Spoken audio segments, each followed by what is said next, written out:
जवानों में आपसे मुखातिब हूं, अल्लाह को बूढ़े की तौबा भी पसंद है। अल्लाह को हर एक शख्स की तौबा पसंद है, लेकिन ये बात जहन में रखो कि मेरे अल्लाह को जवान की तौबा बहुत ज्यादा पसंद है। मेरे और आपके आका मौला ने फरमाया आना हबीबुल्लाह, मैं अल्लाह का हबीब हूं। कितना बड़ा एजाज है जो मेरे हुजूर का है। लेकिन एक दूसरे मुकाम पे इरशाद फरमाया अशाबुत ताइबु हबीबुल्लाह, सुन लो जो जवान जवानी में तौबा करे वो भी अल्लाह का हबीब है। कितना बड़ा एजाज। मैं ये देखता हूं कि हमारी मजालिस में, बिलखुसूस आज की इस मजलिस के अंदर, मुझे जो लोग दिखाई दे रहे हैं वो नौजवान हैं। तो जवानी जुनून का शोबा करार दिया गया है, शोबा तुम मिन जुनून कहा गया है। लेकिन वो जवान जिसने अपनी जवानी अल्लाह की याद में गुजारी, अल्लाह के जिक्र में गुजारी। जवानों, इबादत की लज्जत भी जवानी में है।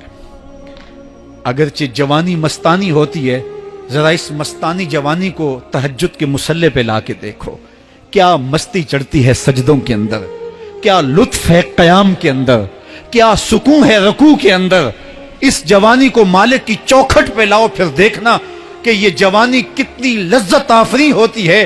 और फिर इस जवानी के बदले में अल्लाह ताला तुम्हें क्या क्या अता फरमाता है। वराजुलुन कल्बहु मुअल्लकुम बिल मसाजिद, वो आदमी जिसका दिल मस्जिद के साथ वाबस्ता होता है।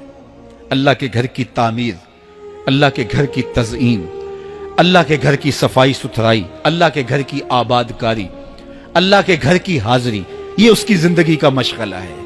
मस्जिद के साथ वाबस्ता है, उसको जुनून है अल्लाह का घर खूबसूरत हो, उसको जुनून है अल्लाह के घर में रौनक हो, उसको जुनून है कि अल्लाह के घर में सफाई सुथराई हो, पाकीज़गी हो, लोगों का आना हो और लोगों का मस्जिद से रब्त हो और मस्जिद की हिफाजत उसने अपने जुम्मे ली हुई है। मस्जिद के काम वो गुलामों की तरह करता है। सुनो सुनो, मेरे हुजूर ने फरमाया कयामत के दिन अल्लाह उसे अपने अर्श का ठंडा साया अता फरमाएगा। फरमाया कुछ लोग मस्जिदों की मेखें होती हैं, जिस तरह लकड़ी में कील ठुक जाता है, वो भी मस्जिद में यूं ठुक जाते हैं। जब भी तलाश करो मस्जिद में मिलेंगे।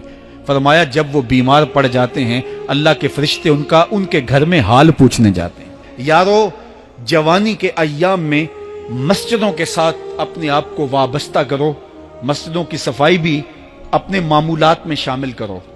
जिस तरह आप अपने मामूलात बताते हैं कि वीकेंड पे मैं ये करता हूँ, रोजाना की मेरी जो है वो तरतीब ये है, महीने के बाद एक मरतबा ये तफसीली काम करता हूँ। अपनी जिंदगी में महीने बाद, 8 दिन बाद, या जब आपको फुर्सत हो, मस्जिद की सफाई का अपने ऊपर जुम्मा लो। किसी भी मस्जिद में चले जाओ, उसको साफ करो। जब तुम अल्लाह के घर को धोगे, अल्लाह तुम्हारे दिल को धो देगा, तुम्हारे दिल को अल्लाह पाक कर देगा। तो ये मस्जिदें काबतुल्लाह की बेटियां हैं। अल्लाह ताला ने मस्जिदों के जरिए जीनत दी है जमीन को। जिस तरह आसमान सितारों से सजा हुआ है, जमीनें मस्जिदों से सजी हुई। इसलिए अल्लाह के घर के साथ जो शख्स रब्त रखता है, मेरे और आपके आका मौला ने फरमाया क़यामत के दिन उसको अल्लाह अपने अर्श का ठंडा साया अता फरमाए। वो आदमी जिसमें तन्हाई में अल्लाह का जिक्र किया, अल्लाह को याद करने बैठ गया, कोई देखने वाला नहीं था, वो तन्हा था, हुजरे में था, अपने बंद कमरे में था, अपने रब को याद किया। अल्लाह की याद करते करते उसकी आंखों से आंसू टपकने लगे, उसकी आंखें आंसुओं का खिराज देने लगी। तो मेरे और आपके आका मौला ने फरमाया कि ये आंसू इतने कीमती हैं, इन आंसुओं के बदले में क़यामत के दिन उसे अर्श इलाही का साया नसीब होगा। अर्श इलाही का साया उसे नसीब होगा इन आंसुओं के बदले में। रूमी अलैहिर्रहमा फरमाते हैं, जहां पानी गिरता है वहां सब्जा उगता है, जहां आंसू गिरते हैं वहां रहमत उतरती है।